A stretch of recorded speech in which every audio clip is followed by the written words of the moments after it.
and welcome to Become a Competent Biblical Counselor.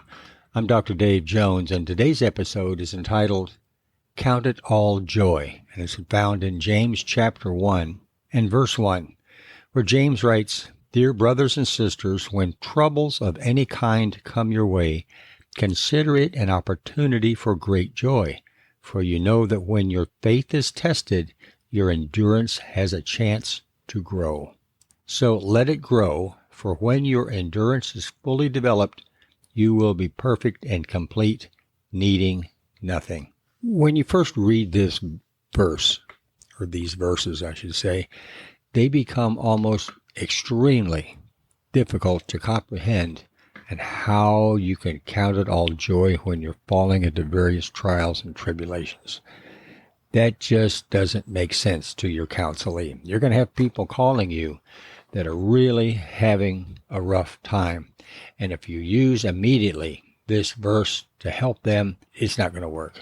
It's not going to work insofar as they are coming to you emotionally, scared, frustrated, you fill in the blank.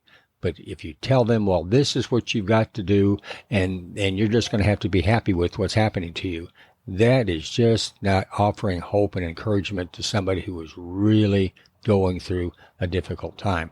But there's a way that you can use these verses to accomplish just that. And in today's episode, I want to go through that with you. I use these verses very, very much. I use it constantly, it seems, when people are going through tragedies or difficult times, and to be given the opportunity to explain it to them thoroughly and clearly, they can learn to understand. But it's your presentation of this very particular verse that is confusing. So let's get into it, and I'll show you what I have done to help people with these verses. I met with a man a week ago, a 52-year-old man. He'd been married for 14 years to his wife, and his wife had some medical issues, but they were not sufficient enough to keep them from enjoying on a cruise. In fact, they had just returned from a cruise a week before I talked to him. And they were active as much as they could be. Her wife, like I said, was involved had a lot of pain with her medical situation, but she was medicated to the point where she could deal with those. I asked the husband, so I said, what are you wrestling with today? He says, well, my wife just left me. And I said, I'm sorry to hear that. How long had you been married? And we got into getting into the details of his life. And they'd been married 14 years, like I previously mentioned. And I said, what caused her to leave? Was there some kind of an event, some kind of an occurrence, some kind of activity that precipitated her wanting to leave you after 14 years? He says, no, we had a wonderful life together. It was just the two of us. We don't have any children living with us. I have two older adult children that don't live with us, but my wife and I were retired in Florida, and we just were enjoying ourselves. If you'll remember, in previous episodes, I indicated that there are 3 questions that you should ask a counselee. First off, the first one being, what is your issue? What is the problem that you're dealing with? The second is, what have you done about it? And third, what do you expect me to do? What are you looking for from me? So I was in the process of doing the first inquiry, what is your issue? And he's explaining to me what actually happened. I said, so tell me a little bit more about your life with your wife. Were there any other involvements for her or for you? He says, no. I said, what did the two of you do together? He says, well, I built her a house. It's a beautiful house. She loved this house. And I said, and she left the house? Yep, she left. I said, to where did she go? Well, she went north to see some friends and stay with some friends. I said, have you had any communication with her? She said, yeah, I spoke with her last week, and she just let me know that I'm going to be getting a letter from her attorney pertaining to the divorce that she wants. So in the process of gathering data, I said, you've been married how long? He says, 14 years. And I said, well, tell me what your life was like with her 15 years ago. He says, well, we we did this, we did that, we went here, he gave me a whole line of things that they did when they were first going together. And I said, well, did you continue doing those things even as recently as last month? He says, oh yes, we just came back from a cruise. And I said, okay, why do you think that she left you? He says he had no idea, but she had threatened that a couple of times in the last couple of years, but obviously didn't follow through with it.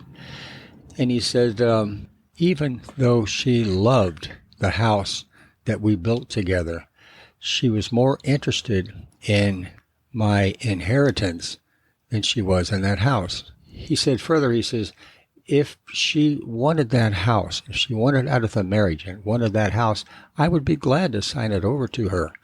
But she doesn't want the house now. She wants my inheritance. To which I asked, tell me about your inheritance. He says, it's in excess of $1 million. My response to that was immediately, do you have legal representation? He says, yeah, I've got a great lawyer. I said, you need to talk to your lawyer. And you need to do that soon, because there are some legal issues, obviously, that need to be cleared out, and we cannot do that here. And then I went on to say, you appear very calm in telling me about what's going on. What are you really concerned about? He put his head down, he smiled a little bit, and he says, I want to find out how I should live as a single person again. I said, well, what are you afraid of? He says, well, I haven't been a single person in 14 years, and I don't know what I'm supposed to do, and how I'm supposed to feel, and how I'm supposed to act. And I said, are you sad that your wife left? He says, I would give her that house and anything else that we can negotiate on. I love her, but if this is the kind of person that she's going to be, and this is how she's going to treat me, then I need to figure out how I'm supposed to live by myself. I said, well, what are you afraid of living by yourself? He says, I don't know. I just don't know what to do. And he's smiling, and I know I can tell he's very, very uncomfortable with admitting the fact that a grown man of 52 doesn't know how to live by himself. But he had a beautiful, wonderful, well-behaved little puppy, and he was just loving that little puppy. And I said, you know what? Seems to me you still have love in your life. And he says, yeah, I sure do. So that was an interesting conversation in and of itself. So would you like me to tell you what you're supposed to do? And he says, yeah, give me some hints on what I'm supposed to do if I was living by myself. I said, okay, let's look at James chapter 1. Now, this is a Christian man. He's very involved in his church. He's very involved with men's Bible studies. He knows his Bible, and he's very diligent in his walk with the Lord and his relationship with Jesus Christ. So we get into James chapter 1. Count it all joy when you fall into various trials and tribulations. I said, how does that sound to you? He says, I don't understand it. God did not put you into this situation to punish you or to disparage you in any way. He allowed it to happen. Understand this too. Nothing grows without rain. You're just having some rain in your life. In fact, you're having a thunderstorm in your life, but it doesn't seem like it's really affecting you that seriously, which is good. But you have to understand this. Something good is going to come out of this, and you just have to be patient enough and understand and accept and believe the fact that God is in this with you. You're not in this by yourself. I'm in this with you, but God is the one who's going to really direct your steps. But you just have to accept His grace to let Him do that. You see, He's got a plan for your life, but He needs you to go through, or He allows you to go through what you're going through now to get you ready for what He has coming for you. He might just have another woman in your life that He wants you to walk with as far as your walk with God in your Bible studies, in your church involvement. You have to begin to say to yourself and pray to God that you accept what is going through your life because He has a better plan for you. You don't know what that is, but you're accepting the fact that He is going to take care of you in the way that He has a plan for your life. Also, it's important at this point for me to tell you, counselor, that you have to emphasize very clearly and forcefully that the schedule is not the counselees. The schedule of what is going to happen in the future as a result of this is not up to the counselee. The counselees can't say, well, okay, I'll do this for a week, or I'll do this for a month, and I'm going to expect God's plan. No, no, no. It's God's schedule. The point to be made is that your counselee has to get to the point where he's saying or she's saying, you know what? This is a trial that I'm going through. I do not understand it. I do not enjoy it. I do not appreciate it. But there must be a reason for this. God has a plan for my life, and I have to go through this so I can get ready for what He has planned for me in the future. And the process could have been, wow, I'm sure glad He got me out of that mess that I was in, because now He's preparing me for something else that's better than anything that I've ever experienced in my life. I can't say that I expect this plan to be revealed to me in 10 days or 2 weeks or a month. It could be months, could be years. But the point is, God is putting all of this together for His purpose, and He's going to use me for that purpose. I continued by telling this man, understand this. There are other men in your Bible study groups that are going through the same problems or similar problems that you're going through, and they might need somebody like you. God might just be allowing you to go through this and giving you the strength and the grace to come out of this a better man than when you went into it, so He in turn could refer people and lead people to you, and you in the same time can say, let me tell you what God did for me in my situation, which is very similar to your situation. It's hope that you are imparting God's grace and God's relief and victories to somebody else.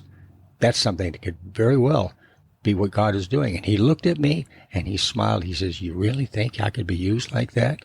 I said, yeah, you've got a story. You had a story when we first started talking. You got a better story now, don't you? He says, yeah. He just smiled. My point is, count it all joy. They can do that. People can do that. It's tough to look at it to begin with, what do you mean count it all joy? I'm miserable with what I'm going through. Yeah, but if you look at it differently from God's point of view, He's got something better. I hope that works for you. God bless you as you impart that information, and have a good day.